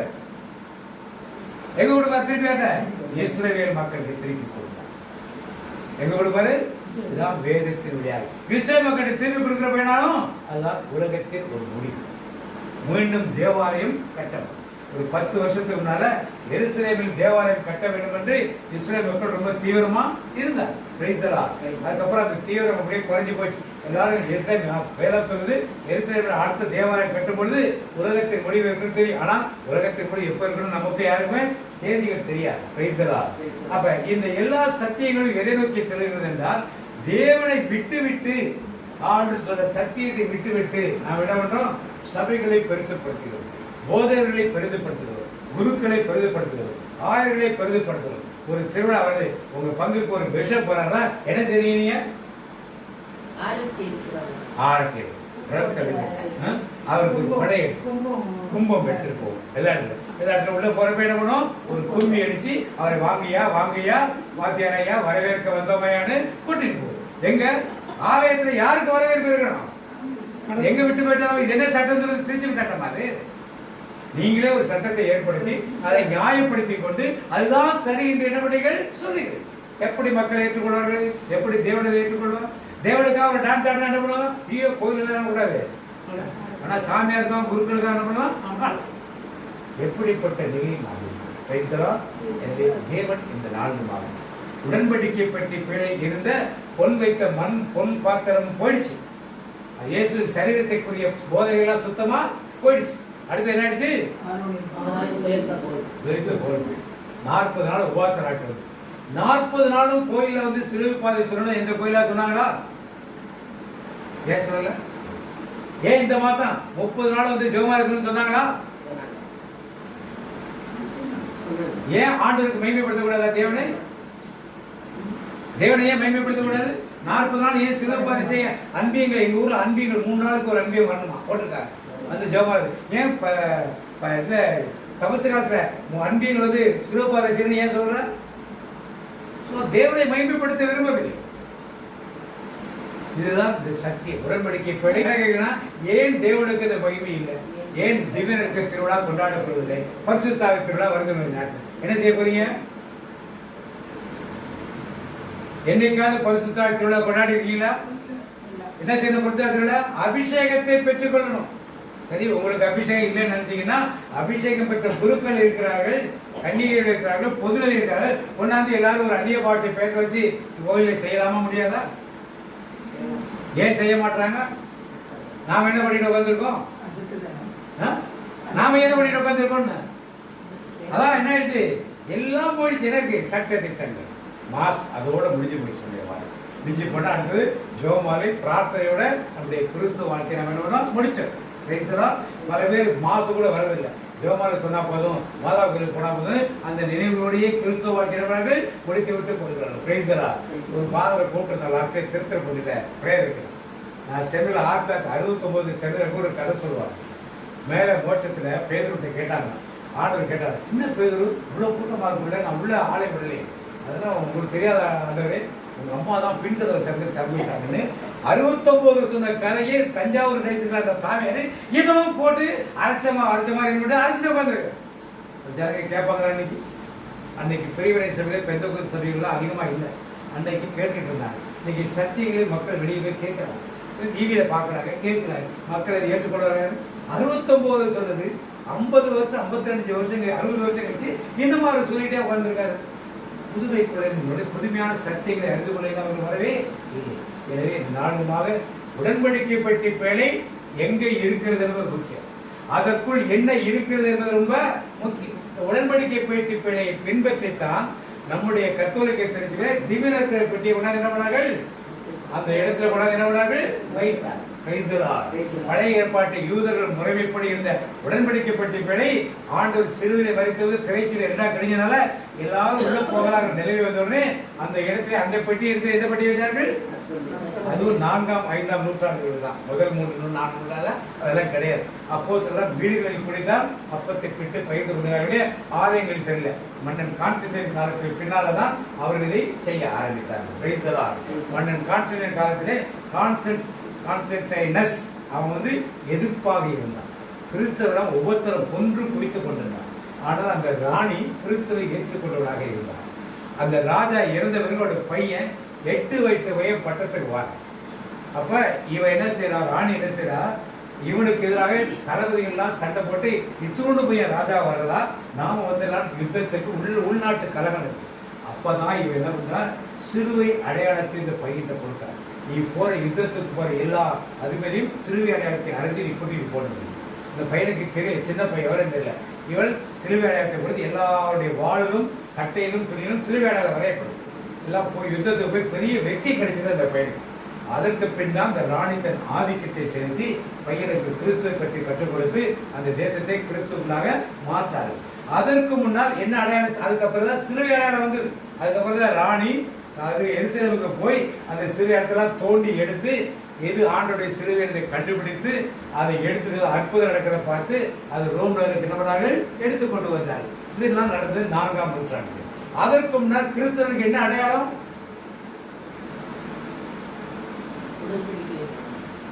கிறிஸ்தவர்கள் உடன்படிக்கை பேழையில முடிஞ்சு போச்சு. அது கிறிஸ்தவருக்கு என்ன அடையாளம்? அதுக்கு முன்னால நம்ம சாமியாருங்க ட்ரெஸ் எல்லாம் முன்னால போட்டிருந்தது. இப்பதான் மாதா படம், சூசியர் படம், சபத்தியார் படம், இந்த ஒரு நாள் நடிகர் படத்தை போட்டுருவாங்க. என்ன போட்டது முன்னாலாம்? சிலுவை, அப்புறம் நற்கருணை, அப்புறம் அப்புறம் கோதுமை, அப்புறம்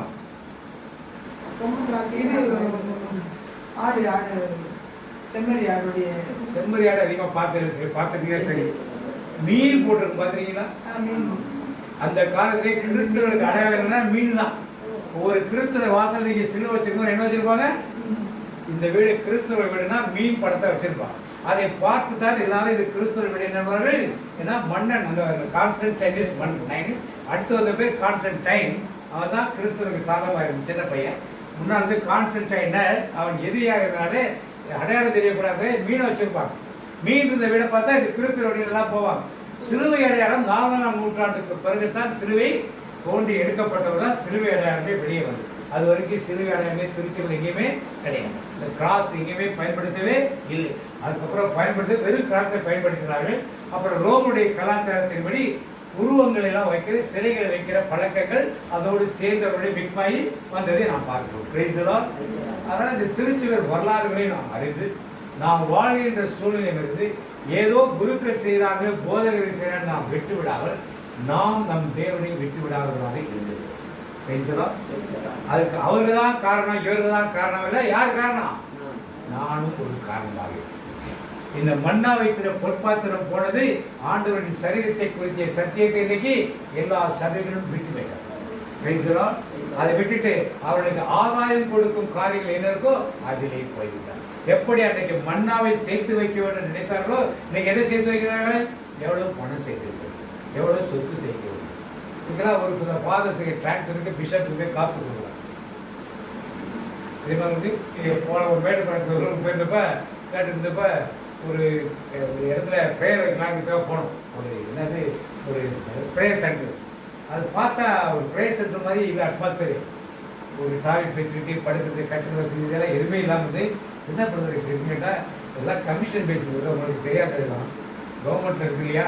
அந்த மாதிரி சான்சலர் கூடவு, கட்டுறவனுக்கு கூடவு, அவங்க பார்க்குற சாமியார் கூடவு ஒவ்வொருத்தருக்கும் 5% கமிஷன் போட்டால் அவன் என்னத்தை கட்டி கொடுப்பாங்க. இப்பெல்லாம் கட்டுவாங்க. அதுக்கு மேலே என்ன கட்டுவாங்க? எவ்வளோ மோசமான இது நம்ம இருக்கிறது. அதனால் இதற்கெல்லாம் காரணம் யாரு? நாம தான் காரணம்.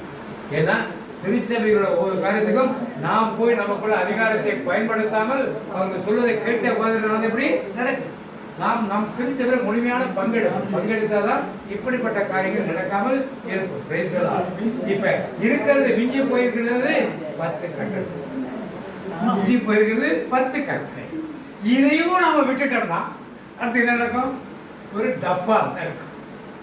வெறும் அதையும் விட்டுற மாட்டாங்கன்னா பொன் தகட்டினால் வைக்கப்பட்ட ஒரு டப்பா. அந்த அது இன்னைக்கு 10 கட்டளையிலே கேத்தலிக் சர்ச்சுக்கும் மற்ற சர்ச்சுக்கும் ஒரு பெரிய கான்ட்ரடிக்ஷன். என்னது? 9வது கட்டளை என்னது? பிறர் மனைவி விரும்பாக பிறர் பொருளை விரும்பாக 2ஆ பிரிச்சு போட்டு. ஆனா மற்றவர்கள்லாம் 4 பிரிவினை சேவைகள்லாம் அது ஒன்னா போட்டு முன்னால என்ன கொடுத்துருக்காங்க? முன்னால 3வது கட்டளையே 2ஆ பிரிச்சு கொடுத்துருக்காங்க. இப்படி தெரியுவாங்களுக்கு கையால் செய்யப்பட்ட யாவையை வணங்காது இருப்பாங்க ஒரு கட்டளை. மற்ற பிரிவினை சேவை இருக்கு. அது எதுல இருக்காது? கேத்தலிக் சர்ச் அந்த 10 கட்டளை. ஆனா பைபிள் இருக்கும். ஆனா எங்க இருக்கிறது பைபிள். 9வது கட்டளை என்னங்க? பிறர் பொருளையோ பிறர் தாரத்தையோ விரும்பதாக 2ஆ பிரிச்சு, பிறர் பொருளை இச்சாதிருப்பாயாக, பிறர் தாரத்திலேயே விரும்பாதிருப்பாங்க. இப்படியெல்லாம் இருக்கிறது. இந்த 10 கட்டளை ஒண்ணுதான் இன்னைக்கு நமக்கு தேவன் கொடுத்தது நிலையாக இருக்குது.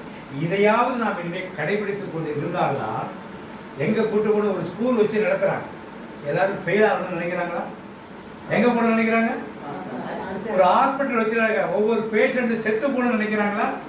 எவ்வளவு காசு போடுனா என்ன நினைக்கிறாங்க? நம்முடைய சர்ச்சுக்கு வர 100 பேர் 500 பேர் வந்தா எல்லாரும் எங்க போகணும்னு நினைக்கணும்? காசை புடுங்கிட்டு எங்க போகணும்னு நினைக்கணும்? அதை கேரண்டி கொடுக்க முடியுமா? ஒரு ஸ்கூல்ல கொடுக்குறாங்கல்ல, ஒரு காலேஜ்ல கொடுக்குறாங்கல்ல, உங்க ஸ்டூடெண்ட் நாங்க பாஸ் பண்ண வைப்போம்னு சொல்றாங்கல்ல, ஒரு ஹாஸ்பிட்டல் நான் காப்பாற்றி அனுப்புவோம்னு சொல்றாங்கல்ல. ஏன் சர்ச்சில் அப்படி கிடையாது? ஏன் கிடையாது சர்ச்சில்? என்ன இல்லைங்க? மண்ணா இல்லை, பொற்பாத்திரம் இல்லைங்க, ஆண்டோடைய வார்த்தைகள் அங்கே இல்லை. உனது ஆரோனின் துளித்த போல குருத்துவம் அங்கே இல்லை. இல்லாதனால்தான் இதெல்லாம் நடக்கிறது நாம் அறிந்து நம்முடைய சமுதாயமாவது இதையெல்லாம் செய்வதற்கு என்ன பண்ணணும்? பொறுப்படும். சொல்லிட்டு உட்கார்ந்து கூட நீங்கள் குருக்களாக மாறுங்கள், நீங்கள் லேவியராக மாறுங்கள், நீங்கள் ஆசாரியனாக மாறுங்கள், நீங்கள் ராஜாக்களோட மாறுங்கள். அவங்க மாறாங்க மாறாத பற்றி கவலை இல்லை, நாம் மாறுவோம். மாற முடியுமா? முடியாது. மாற முடியுமா? முடியாது. நான் மாறலாம்ல. ஏன் அடுத்தவங்களை பார்த்துட்டு இருக்கணும்? இது நாம் மாறுவோம். மாறும் பொழுது கண்டிப்பாக அந்த உடன்படிக்கை பெட்டி பேழை மீண்டும் நம்மிடத்தில் இருந்து திருப்பி வரும்போது என்ன இருக்குன்னு அப்புறம் நாம் திரும்பி பார்ப்போம். இப்போதைக்கு என்ன இருக்குது உள்ள? அது ஒருவேளை திரும்பி வருவோம். அதுவும் இல்லைன்னா அதனால ஆண்டவர் ஒவ்வொரு காலகட்டத்திலும் இது பிடிக்கலன்னா அடுத்தவரை கொடுத்தார், அடுத்தவரை கொடுத்தா அடுத்தவரை கொடுத்தாரு. இப்படித்தான் ரோமன் கத்தோலிக்க திருச்சபை, லூத்தரன் சபை, புராட்டஸ்டன்ட் சபை, மிஷனரிகள் ஒர்க்கு, அடுத்தது பெந்தெகோஸ்தே ஐக்கியம் எல்லாம் மங்கி போச்சு. இனிமே அடுத்தது இஸ்ரவேல் மக்கள் கையில் அதை போகும் என்பது ஆண்டவர் சொன்ன வழிமுறைகளே இருக்கு. நான் ஒன்றும் தீர்க்க தரிசனம் சொல்லல, வழிமுறை. இந்த வழிமுறை நடந்தால் மீண்டும் இஸ்ரவேல் புத்தர் கையில போறப்ப உலகத்தின் முடிவு சீக்கிரத்தில் இருக்கும் ஆண்டவர் அறிவிக்கின்றார். அதை அறிந்தவர்களாக புரிந்தவர்களாக நாம் என்ன செய்யணும்? நாம் நம்மால் ஆன காரியங்கள் என்ன பண்ணணும்? ஒன்லி கிரிட்டிசைஸ் மட்டும் பண்ணி கொண்டிருக்கிறோம். குற்றம் சொல்லிக் கொண்டு மட்டுமே இருக்க கூடாது. குறைகளை மட்டுமே சுற்றி கொண்டு நிவர்த்தி செய்ய உங்களால் என்ன செய்ய முடியும் அதை நீங்க என்ன பண்ணுங்கள்? ஃபாதர் மீட்டிங் கூப்பிட்டோம், திருத்தூர் வைக்கிறது. இங்கே சம்பத்தூர் இருந்த ஃபாதர் தெரியும். எத்தனை பேர் வருவாங்க? ஒரு 250 பேர் வராங்க. ஒரு மேக்சிமம் 300. 500 பேருக்கு கம்மியாக இருந்தால் நாங்கள் வரமாட்டோம். 500 பேருக்கு கம்மியாக இருந்தால் எதுக்காக இந்த ஊழியத்துக்கு வந்தாங்க? கூட்டம் கூட்டத்துக்காக காசு கொடுத்தா கூட்டம் கூட்டத்தை 500 பேர் இருந்தாலும் வந்து தியானம் கொடுப்பாங்க. எங்கே போய்கொண்டு இருக்கோம்? ரொம்ப வருத்தத்துக்கு இன்னொரு ஃபாதருக்கு போனோம்னா அவர் பதிலே சொல்லலை. என்ன ஃபாதர் பதிலே சொன்னா? நான் ஒரு விசாவுக்காக வெயிட் பண்ணிட்டு இருக்கேன், விசா வந்து தான் அங்கே கூட வரல. சரி இங்கே சொல்ல வேண்டியதானே, விசா வந்தால் வரன்னு சொல்ல வேண்டியதானே. இன்னொரு ஃபாதருக்கு போனோம்னா அவர் நான் படிச்சுட்டு இருக்கேன், எக்ஸாம் எழுத போகிறேன், எக்ஸாம் எழுத நேரத்தில் என்னால் வர முடியாது. இப்படி எத்தனை ஊழியர்களை தேட வேண்டியிருக்க ஒரு தியானம் நாம் வைக்க வேண்டியதால் எவ்வளவு ஊழியர்களை தேடி தேடி பார்க்க வேண்டியது. ஏன் சொல்ல? நீங்களும் நானும் எழுப்பி பிரகாசித்து ஊழியர்களை நாம் செய்யும் பொழுதுதான் உடன்படிக்கை பேணி நம்மிடத்தில் இருப்பதை நாம் என்ன பண்ண முடியல. அப்பதான் அந்த மண்ணா நமக்கு போஷிப்பதாக இருக்கும். உணர்வோடு அன்னை சகோதரி சேர்ந்து உடன்படிக்கை பேணிலே இருந்த பொருட்கள் என்ன, இன்றைக்கு இருக்கிற பொருட்கள் என்ன, நமக்கு கொடுக்கப்பட்டிருக்க பொருட்கள் என்ன என்பதை அவரோடு சேர்ந்து நாம் ஜெபிப்போம்.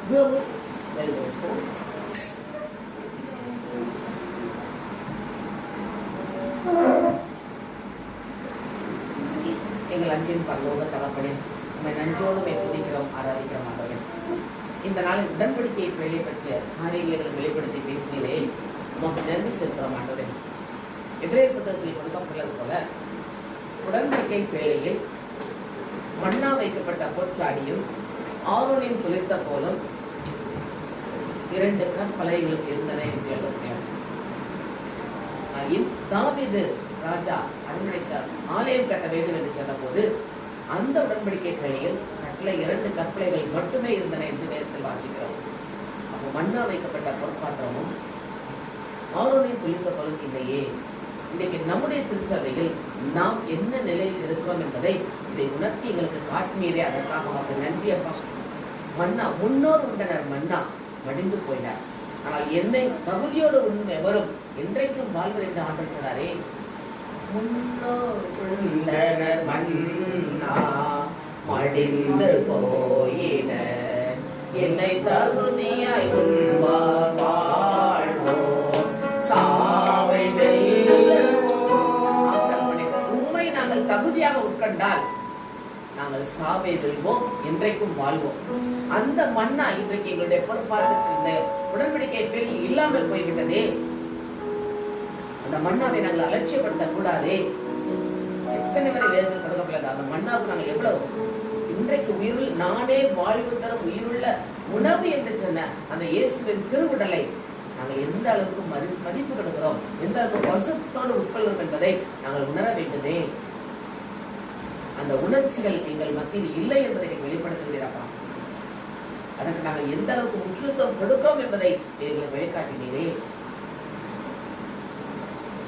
இனிமேலாவது நாங்கள் அதை உணர்ந்தவர்களாக அந்த இறை வார்த்தை இயேசு நானே வழியும் சத்தியமும் ஜீவனமாய் இருக்கிறேன் என்று சொன்னாரே. அந்த சத்தியத்தை நாங்கள் வாசிக்க, சத்தியத்தை அறிவீர்கள், சத்தியம் உங்களை விடுதலையாக்க வேண்டும். அந்த மன்னாவை நாங்கள் ஒவ்வொரு நாளும் இறை வார்த்தை என்ற மன்னாவை உட்கொள்ள வேண்டுமே.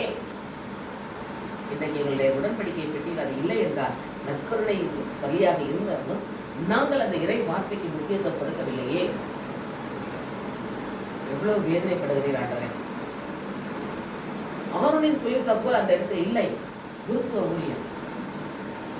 ஆனால் தேவன் எங்கள் ஒவ்வொருவரையும் குருக்களாக அழைத்திருக்கிறீரப்பா. அந்த பணியை நாங்கள் உணர்ந்து செய்ய வேண்டுமே. இன்றைக்கு நேற்று அல்ல, ஏற்கனவே முன்கருத்தான் அழைத்து வைத்திருக்கிறேன். நாங்கள் உலக போக்கில் நடக்காமல், ஒத்த வேஷம் தரிக்காமல் தேவன் விரும்புகிற ஊழியத்தை நாங்கள் செய்ய வேண்டுமே. உமக்கு பிரியமானதையே செய்யும்படி நல்ல பரிசுத்தாவியானவரை எங்களை வழிநடத்த கொடுக்கிற மாட்டேன். எங்கள் ஒவ்வொருவருமே இன்றைக்கு ஞானஸ்தானம் பெற்று உமக்காக நாங்கள் அர்ப்பணிக்கப்பட்டோமோ அன்றைக்கு அந்த ஒவ்வொரு பணியும் எங்கள் மேல் கொடுக்கப்பட்டுள்ளதே. அந்த குருத்துவ ஊழியத்தை நாங்கள் செய்ய வேண்டுமா? இறை மக்களாகிய நாங்கள் செய்ய வேண்டும். நாடெங்கும் செல்ல, நற்செய்தி சொல்ல எங்களை தேர்ந்தெடுத்திருக்கிறீரே. நாடெங்கும் சென்றிடுவோம், நற்செய்தி சொல்லிடுவோம், சபைகளை நிரப்பிடுவோம், சாட்சியாய் வாழ்ந்திடுவோம். நாடெங்கும் சென்றிடுவோம், நற்செய்தி சொல்லிடுவோம், சபைகளை நிரப்பிடுவோம், சாட்சியாய் வாழ்ந்திடுவோம். எங்கள் ஒவ்வொரு நீங்கள் பரிசுத்த ஆசாரியர் திருக்கூட்டம் என்ற வேதத்தில் எழுதப்பட்டுள்ளதே. எங்களை ராஜாக்களாக லேவியராக நீ தேர்ந்தெடுத்து வைத்திருக்கிறீரப்பா. அதை உணர்ந்த மக்களாக நாங்கள் இயேசுக்காக பணி செய்யணுமே. ஏதாவது நாங்கள் ஒவ்வொரு நாளும் இயேசுக்காக செய்ய இந்த நாளில் எங்களை அழைத்திருக்கிறீரப்பா. ஒரு பரிசுத்த கரங்களுக்குள்ள எங்களை தாழ்த்துற மாட்டேன். மன்னா என்ற இறை வார்த்தைக்கு முக்கியத்துவம் கொடுக்க வேண்டும், இயேசுக்கு முதலிடம் கொடுக்க வேண்டும். அந்த குருத்துவ ஊழியத்தை நாங்கள் ஒவ்வொருவரும் எடுத்து செய்ய வேண்டுமே. வார்த்தை எடுத்து செல்ல எங்களை அழைக்கிறீரப்பா. நீ உலகம் செல்லும் முன்பாகவே மக்களிடம் சொன்ன வார்த்தை, நீங்கள் உலகம் எங்கும் சென்று எல்லா இடத்தாருக்கும் நற்செய்தி அறிவியுங்கள். பிதா குமாரன் பரிசுத்தாவியின் பெயரால் அவர்களுக்கு ஞானஸ்நானம் கொடுங்கள் என்று கட்டளைப்படுத்தீரே. அதை நாங்கள் கடைபிடிக்க வேண்டுமே, நாங்கள் செயல்படுத்த வேண்டுமே. அதற்காகத்தான் எங்களை அழைக்கிறீரப்பா. நாங்கள் ஒரு உடன்படிக்கை பெட்டியாக மாற வேண்டும், மாற வேண்டும் அப்பா. எங்களுக்குள் அந்த மன்னா இருக்க வேண்டும், எங்களுக்குள் அந்த குருத்துவ பணி இருக்க வேண்டும். நாங்கள் இந்த கட்டளைகளை கடைபிடிக்க வேண்டும். கரங்களுக்குள்ள எங்களை எடுத்து கொடுக்கிற மாட்டோம். மாணவர் ஆலயம் எனக்குள் இயேசு என்று பாடுகிறோமே, அந்த இயேசு விரும்பும் காரியத்தை நாங்கள் செய்ய எங்களை என்பது கருத்தில் ஒப்பு கொடுக்கிறோம் அப்பா. நாங்கள் ஒவ்வொரு திருச்சபையாக இருக்கிறோமே, ஒவ்வொரு உறுப்புகளாக இருக்கிறோம். நாங்கள் அந்த பணியை செய்ய இந்த நாள் இந்த உடன்படிக்கை பேழை என்ற அந்த சத்தியத்தை ரகசியத்தை நீங்கள் வெளிப்படுத்தினீரே. கரங்களுக்கு எங்களை காட்டு ஒப்பு கொடுக்கிற மாட்டோரே. நாங்கள் ஒவ்வொரு உடன்படிக்கை பேழையாக இருந்து எங்களுக்குள் அந்த இறை வார்த்தை என்ற மன்னா இருக்க வேண்டும், அந்த குருத்துவ பணி இருக்க வேண்டும். இயேசு கொடுத்த கட்டளைகளை நாங்கள் கடைபிடிக்க வேண்டும். பரிசுத்த கரங்களுக்குள் எங்களை தாழ்த்துகிற மாட்டோரே. அப்படியான கொடுப்போமா? நாமே திருச்சபை கிறிஸ்துவின் திருவுடல் உறுப்புகள் நாமே திருச்சபை கிறிஸ்துவின் திருவுடல் ஒவ்வொருவரும் அதன் தனித்தனி உறுப்புகள். ஆம் தகப்பனே, நாங்கள் ஒவ்வொருவரும் கிறிஸ்துவின் உடலில் ஒரு உறுப்பாக இருக்கிறோம் என்பதை உணர்ந்து செயல்பட வேண்டும் ஆண்டவரே. கிறிஸ்து நாமே திருச்சபை, கிறிஸ்துவின் உடலில் ஒவ்வொருவரும் தனித்தனி உறுப்புகளாக நாங்கள் இருந்து செயல்பட இந்த கிறிஸ்துவின் ராஜ்யத்தை கட்டி எழுப்ப இந்த நாள் எங்களுக்கு அழைப்பு விடுகிறீரே. இந்த அழைத்த அழைப்பை நாங்கள் உணர்ந்தவளாக செயல்பட ஒரு கருத்தில் எங்களை ஒப்புக்கொடுக்கிறோம் அப்பா, ஒப்புக்கொடுக்கிறோம் ஆண்டவரே. அது சீக்கிரத்தில் வரப்போகிற இயேசு ராஜாவை நாங்கள் எதிர்கொண்டு செல்ல முகமுகமாய் காண வேண்டுமே. அதுக்கு இந்த உலக பிரகார காரியங்கள் தடையாக இருக்கக்கூடாதே. உலக போக்கில் நாங்கள் நடக்கக்கூடாது, ஒத்த வேஷம் தரிக்கக்கூடாதே. ஒரு புத்தியுள்ள ஆராதனை நாங்கள் செலுத்த வேண்டும் ஆண்டவரே. உமக்கு பிரியமானதை செய்ய முடியும். பரலோகம் தான் என் பேச்சு, பரிசுத்தம் தான் என் மூச்சு என்று நாங்கள் ஒவ்வொரு நாளும் இருக்க எங்களை என்பது கருத்தில் ஒப்புக்கொடுக்கிறோமப்பா. இந்த நாள் வழியாக பேசினே அந்த உடன்படிக்கை பேழையில் அன்றைக்கு தாவீது உடன்படிக்கை பேழையில் கற்பனைகள் மட்டும் இருந்தது. இன்றைக்கு எங்கள் உடல் ஒவ்வொரு உடலும் உடன்படிக்கை பேழையாக மாற வேண்டும். வார்த்தை எங்கள் மண்ணா இருக்க வேண்டும். நாங்கள் ஆரோனின் குருத்த ஊழியத்தை நாங்கள் செய்ய வேண்டும். நாங்கள் ஒவ்வொரு ஆண்டோடைய கட்டளைகளை கடைபிடித்து நடக்க வேண்டும். அப்படி பண்ணும்போது இந்த திருச்சபையில ஒரு பெரிய எழுப்புதலை கொண்டு வர வேண்டும் முடியுமே.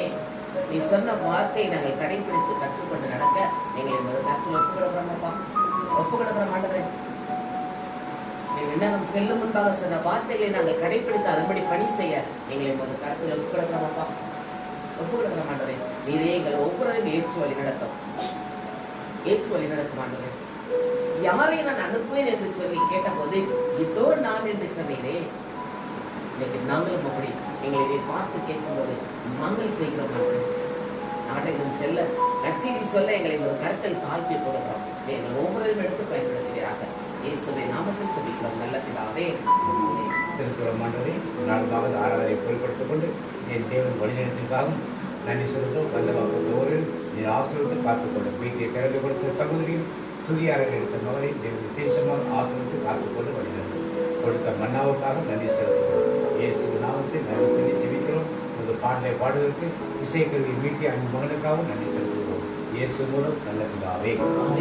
வாக்குத்தத்தை சொல்லுவோம். வருடத்துக்கு வாக்குத்தத்தம் என் தேவன் நம்முடைய ஐஸ்வரியத்தின்படி உங்கள் குறைகளை எல்லாம் கிறிஸ்து இயேசுவுக்குள் மகிமையிலே நிறைவாக்குவார். மாதத்துக்குரிய வாக்குத்தத்தை சொல்லுவோம். ஆனாலும் கர்த்தாவே, நீர் என் கேடகமும் என் மகிமையும் என் தலையை உயர்த்துகிறவருமாய் இருக்கிறேன். தனிப்பட்ட வாக்குகளும் புதிய காரியத்தையும் நிறைய புதியத்திலும் நீங்கள் அறிவோ சனாங்களுடைய வெளியும் கர்த்தனுடைய ஆசீர்வாதத்தை காக்க கடவர். கர்த்தருடைய முகத்துமே பிரகாசிக்கவன் கிருமியா இருக்க கடவர். கர்த்தருடைய முகத்துமே பிரசனமாக்கி உடைய சமாதானம் கட்டிடுவார். என் ஆத்துமாவே கர்த்தரை ஸ்தோத்திரி, என் ஆத்துமாவே கர்த்தரை ஸ்தோத்திரி. கர்த்தர் செய்த சகல உபகாரங்களையும் இயேசு இரத்தத்தில் மறைந்துள்ளேன், இயேசு இரத்தத்தில் மறைந்துள்ளேன், இயேசு இரத்தத்தில் மறைந்துள்ளேன். சாத்தான் தீங்கு செய்ய முடியாது, தீங்கும் என்னை அணுகாது. தீங்கில்லை, தீங்கில்லை, தீங்கில்லை, நோயில்லை, நோயில்லை, நோயில்லை, நோயில்லை, தோல்வில்லை, தோல்வில்லை. சாத்தான் தீங்கு செய்ய முடியாது, தீங்கும் என்னை அணுகாது. தந்தை மகன் தூய ஆவியின் பெயராலே